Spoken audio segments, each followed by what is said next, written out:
Welcome to the Deep Dive. Today, we're pulling back the curtain on something called the IT Audit Framework, or ITF 4th edition. Mhm. Think of it as the secret sauce behind how professionals make sure the tech we all rely on, online banking, streaming services, is secure and trustworthy. Exactly. And our backstage pass, so to speak, is the IPF itself. It's a really comprehensive set of professional guidelines created by ISACA. ISACA. Yeah, they're a global organization, been around for, over 50 years now. Huge community, something like 145,000 members across, I think, 188 countries. Wow.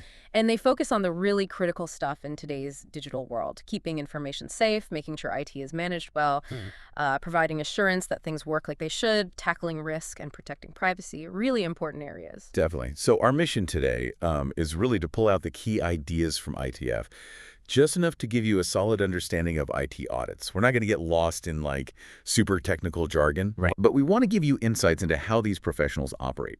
Maybe you're heading into a meeting where IT audits pop up, or you're just trying to get a handle on the field, or maybe you're just curious how the digital world stays, in check. So this deep dive is for you. Exactly. We want to shed some light on what happens behind the scenes to, build that crucial trust in our tech. Okay, so let's dive in. The basic question first. Yeah. What is ITF, fundamentally? Okay, let's unpack that. Yeah. Simply put, ITF is a professional practices framework specifically for IT audit and assurance. Think of it like the established best practices, the playbook, maybe. That's a good way to put it. It really sets the standard for the people doing the audits. It defines their roles, their responsibilities, the ethical principles they have to follow, how they should act professionally, Okay. and even the knowledge and skills they made. It's all about ensuring, consistency and a high level of professionalism, which ultimately benefits everyone because the audits are more reliable. And it's not just about the people, right? It defines the terms, too. Oh, absolutely. ITF clearly defines the key terms and concepts used in IT audit and assurance. There's actually a whole section, Appendix C, dedicated just to definitions. Yeah, it makes sure everyone, the auditor, the person reading the report, is speaking the same language, which is pretty vital with complex tech stuff. Makes sense. And beyond just words, ITF gives practical guidance. It outlines the methods auditors use for, say, planning an audit, doing the actual field work, and then writing up their reports. It's a structured approach, ensures thoroughness, accuracy. And who's it really for? Just the auditors. Well, primarily, yes, it's written for the assurance practitioners, the people doing the work. But honestly, it's really valuable for anyone who reads or relies on IT audit reports. Okay. Understanding the framework behind the report gives you a much clearer picture of what the findings actually mean, boosts confidence in them. Right. In this version, we're talking about the 4th edition. Yeah. When did that come into effect? Good point. The 4th edition became the standard back in October 2020. It built on the previous one from 2013. And importantly, it incorporated feedback from over 65 reviewers, experts in the field. So it evolves. Exactly. It shows ITAF isn't static. It gets updated to reflect the latest thinking and, frankly, the new challenges in IT. Now, here's something I found interesting. The difference between mandatory standards and, guidelines. Yes, Okay. that's a crucial distinction. The standards in ITAF are mandatory, non-negotiable. If an audit claims to follow ITAF, it has to meet these standards. Okay. But then you have the guidelines, tools, and techniques. These are more like helpful advice. They're non-mandatory ways to assist practitioners in meeting those mandatory standards. Recommendations, essentially. Got it. So standards are the must-dos, guidelines are the how-tos. Pretty much. And who needs to follow it? Well, ITAF applies to anyone acting as an IT audit and assurance professional. Anyone giving that formal opinion on IT processes, applications, systems, infrastructure. So, if a company hires someone to check their customer data security. Yep. ITF would be the relevant framework there. And importantly, it's not just for standalone IT audits. Oh. Yeah, if an IT auditor is part of a bigger audit team, maybe looking at financial statements or compliance, the ITF principles about IT integrity and security still apply. Technology touches everything now. True. And what's interesting, too, ITF even touches on more informal work, like consulting or advisory stuff. You mean not a full formal audit? Right. Sometimes pros are asked just to review a system and suggest improvements, maybe without issuing a big formal report. Even then, the underlying ITF principles, independence, objectivity, due care, they're still really useful guides. Okay, that gives a good overview of what ITF is. So how is it all structured, organized. It's pretty logical, actually. The standards are grouped into three main types. First, you have the general standards. They're numbered in the 1000 series. General standards, okay. These are the big overarching principles. They apply to every engagement. Things like ethics, independence, objectivity, due professional care, having the right knowledge and skills. Think of them as the bedrock, the foundation. Got it. Bedrock. What's next? Then come the performance standards, the 1200 series. This is all about how the audit is actually done. The doing part. Exactly. Planning, supervision, defining the scope, risk assessment, gathering evidence, using experts, dealing with any irregularities or illegal acts found. It's the nuts and bolts of conducting the audit properly. Okay, general, performance, and the third. Reporting standards, the 1400 series. And as the name implies, this focuses on communicating the findings. The results. Right. What kinds of reports, how to communicate clearly, what key info needs to be in there, and importantly, follow-up activities after the report is issued, making sure the results are clear and lead to action. And you mentioned guidelines earlier, too. How do they fit in with these three standard types? Yes, the guidelines. They offer more detailed advice, more direction on how to actually carry out the audit or assurance work. They align with those three standard categories: general, performance, reporting, but go deeper. So, more practical help. Exactly. Specific audit methods, approaches, planning tips, testing techniques, reporting examples. They provide that step-by-step assistance for meeting the standards in practice. So, standards set the bar, guidelines help you clear it. Nicely put, yeah. And the guidelines also help connect the dots, between the IT stuff and the bigger picture goals of the whole organization, making sure that audit work is relevant. You mentioned something about gaps in the section numbers. Why leave gaps? That's actually quite clever. Those gaps are intentional. They allow ISACA to slot in new guidance in the future as IT evolves, as new risks or technologies pop up. So they don't have to renumber everything later. Precisely. It makes the framework more adaptable, more future-proof, a living document, really. Smart. Okay, let's dig into some of those crucial general standards now. You said they're the bedrock. First up, the audit charter. Why is this document so important? The audit charter, yeah. Standard 1001, Guideline 2001. It's absolutely fundamental. It's the formal written document that spells out the IT audit function's purpose, its responsibilities, its authority, and its accountability within the organization. So it's like the Constitution for the IT audit team. Their mission statement and rulebook rolled into one. That's a great analogy, yes. And crucially, it's not just something the audit team writes for themselves. It needs formal approval from the top. Like the board. Exactly. Those charged with governance, the board, the audit committee, and it needs to be clearly communicated to executive management, senior management, and even the relevant parts shared with the teams being audited. Transparency right from the start. Makes sense. Everyone knows the ground rules. Is it a one-and-done document? Oh, definitely not. It needs periodic review. Regularly, to make sure it still aligns with the company's overall mission and strategies. Right, because businesses change. They do. If the company's goals shift or the audit function's role evolves, the charter needs updating to stay relevant and effective. So what kind of stuff is actually in a good audit charter? Well, Guideline 2001 lists quite a bit. It should clearly state the purpose, usually evaluating and testing controls. It outlines the aims, goals, objectives, mission, and the scope. Scope meaning what they audit. Yes. Does it cover the whole enterprise, specific departments, systems? What types of audits do they do? Security, compliance, financial IT aspects, specialized audits like fraud? It might even touch on non-audit services they offer, like consulting. Okay. And what are responsibilities? What does it cover there? The responsibilities section stresses adding value to the organization, thinking about strategy, mission, regulations. It also hammers home adhering to professional standards like ITS, SELF, and ISACA's Code of Ethics. Okay. A really key part is outlining the independence of the audit function, how it's maintained, assessed, reported.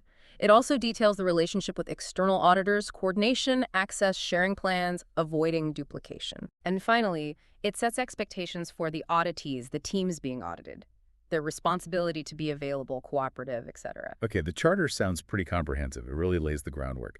Let's move to another big one. Organizational independence, Standard 1002. Why is this so critical? Organizational independence. Yeah. Absolutely vital. Standard 1002, Guideline 2002. It's all about ensuring the IT audit function's credibility and impartiality. Basically, the team has to be free from conflicts of interest, free from undue influence that could skew their judgment or findings. So no pressure from management to, say, overlook something. Exactly. And any situation that might impair their independence, whether it's a real conflict or just looks like one to an outsider, it has to be identified and disclosed. It's not just being independent, but appearing independent too. Precisely. Perception matters a lot here. To support this, ITF emphasizes a clear, functional reporting line. Functional reporting. Yeah, allowing the audit function freedom from that undue influence, typically reporting directly to the board or the audit committee. Right, above the day-to-day management fray. Correct. And there also needs to be an administrative reporting relationship that lets them do their job, effectively deciding scope, doing field work, reporting findings, without fear of backlash. So what are some practical ways organizations ensure this independence? Guideline 2002 gives some good pointers. The IT audit function should steer clear of non-audit roles in IT projects where they'd end up making management decisions. Like designing a system they later audit. Exactly. That's a classic conflict. The audit charter, as we discussed, should clearly define independence and accountability. And importantly, the audit function should regularly, at least annually, assess its own independence and confirm it to the board. Okay, and who should they report to, ideally? Functionally, reporting to the board or audit committee is the gold standard for independence from management. Administratively, they need to report high enough up that they can perform their duties without hindrance. Reporting to, say, the head of IT operations could be problematic. Yeah, I could see that. And the guideline also says certain things must be reported up to governance to maintain independence, like the audit plan, budget, resource needs, performance against the plan, and any significant scope or resource limitations they face. Transparency is key. That makes total sense for creating that necessary distance. Now, related, but different, is auditor objectivity. Standard 1003. How does this differ from organizational independence? Good question. While organizational independence is about the structure, the audit functions, freedom, auditor objectivity, Standard 1003 and Guideline 2003, is about the individual practitioner's mindset. The auditor themselves. Yes. They must maintain an objective state of mind in everything related to the audit, an unbiased, impartial attitude when doing the work and forming conclusions. So even if the structure is right, the individual auditor needs to keep their own biases in check. Absolutely. Guideline 2003 introduces a conceptual framework for this. It helps practitioners identify, evaluate, and address potential threats to their objectivity or independence. A framework for threats. Like And what? situations that might compromise objectivity. The framework asks them to assess how significant the threat is and then put safeguards in place to eliminate it or reduce it to an acceptable level. What kind of safeguards are we talking about? Could be several things. Consulting with other experienced auditors, rotating assignments so you don't get too close to one area, having strong hiring practices, maybe removing someone from an engagement if they have a conflict. Okay. Even things like thorough documentation, peer reviews of the work, or external quality reviews of the whole function act as safeguards. What if the safeguards just aren't enough? If a threat remains? If safeguards can't cut it, the practitioner should either eliminate the situation causing the threat, or they need to decline or even terminate the engagement. Wow, terminate. Yes. If that's truly impossible for some reason, which should be rare, then the impairment to objectivity must be clearly disclosed to governance and noted in the report. Full transparency. ITAF also mentions non-audit services again here. How do they impact objectivity specifically? Right. It's a recurring theme because it's important. Providing non-audit services can definitely create potential conflicts that hit objectivity. If you helped implement a system, can you truly be objective when auditing its effectiveness later? Probably not. Seems tricky.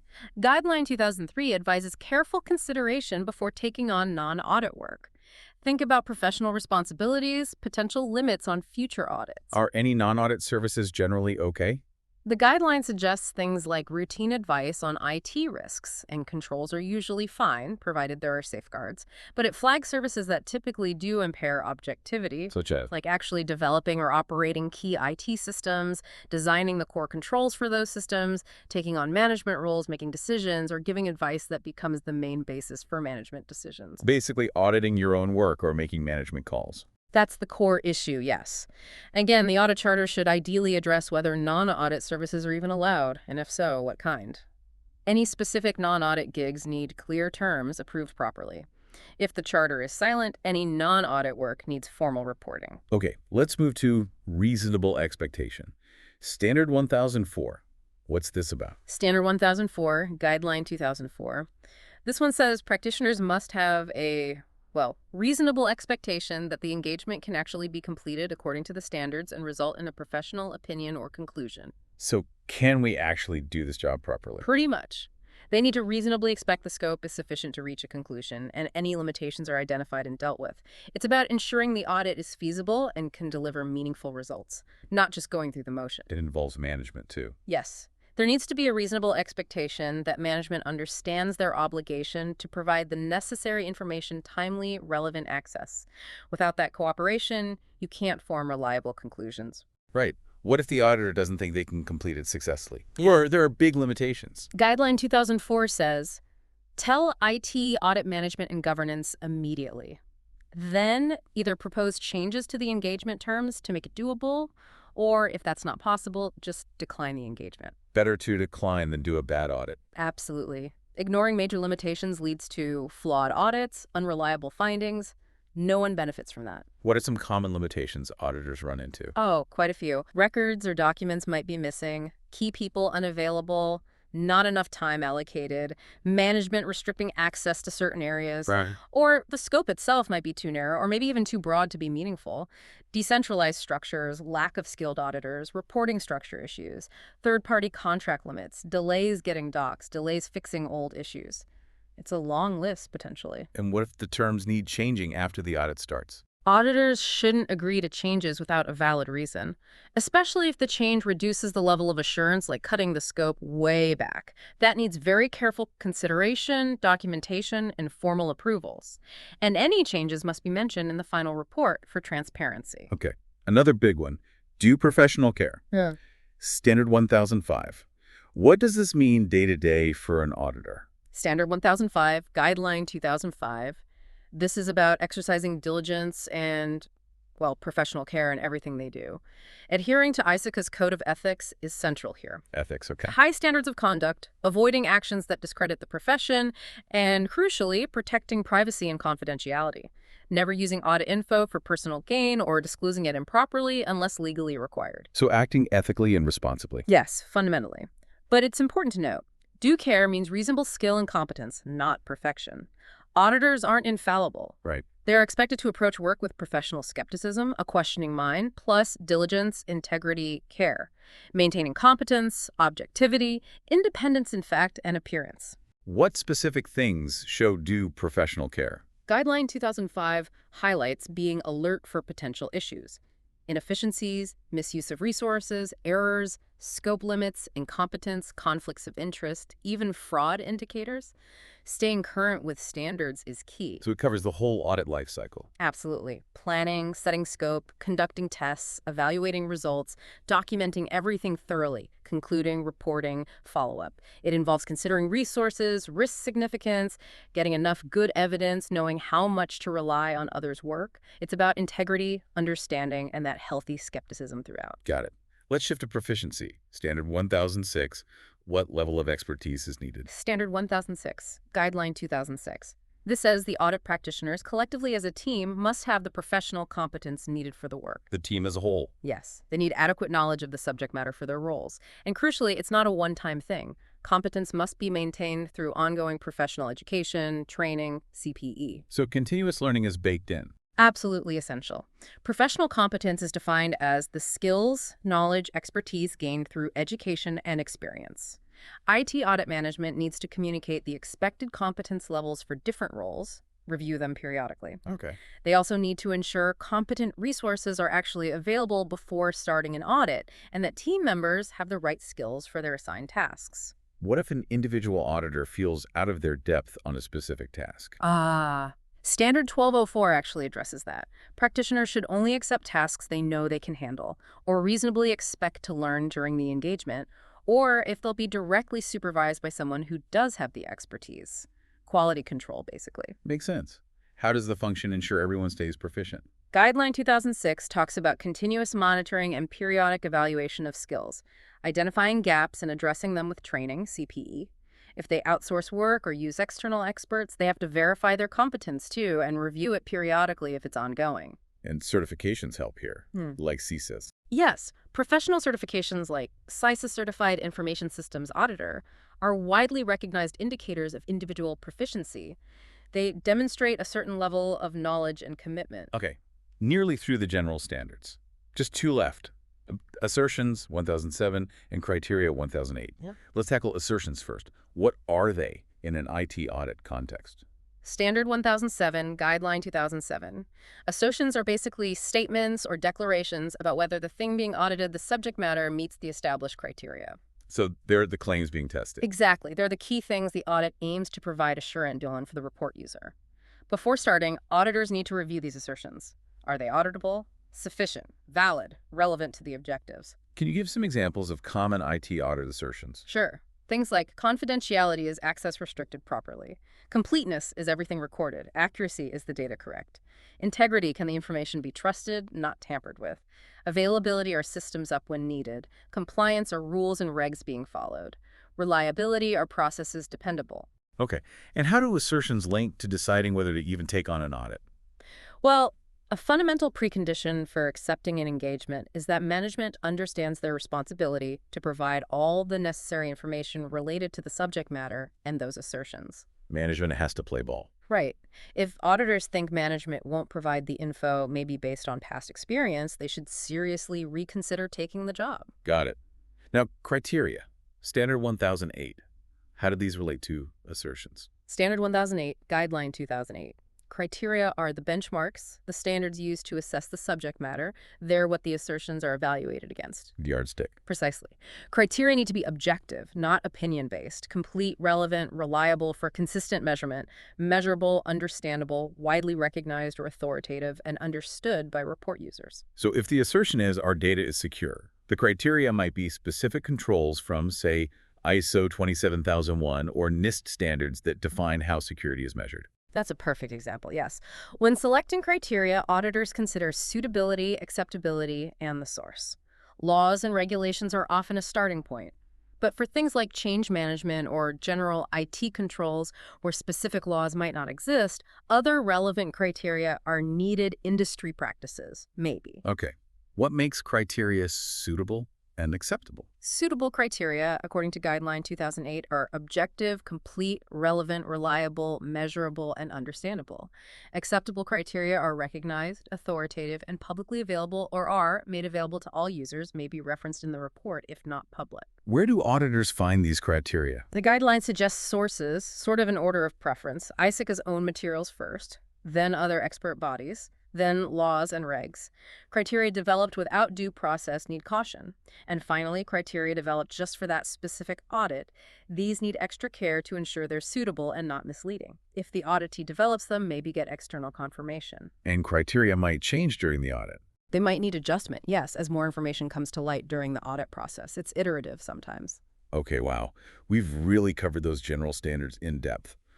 Before we wrap up, can you briefly remind us what the performance and reporting standards cover? Sure. Quickly then, performance standards, the 1200s, are the how-to of doing the audit.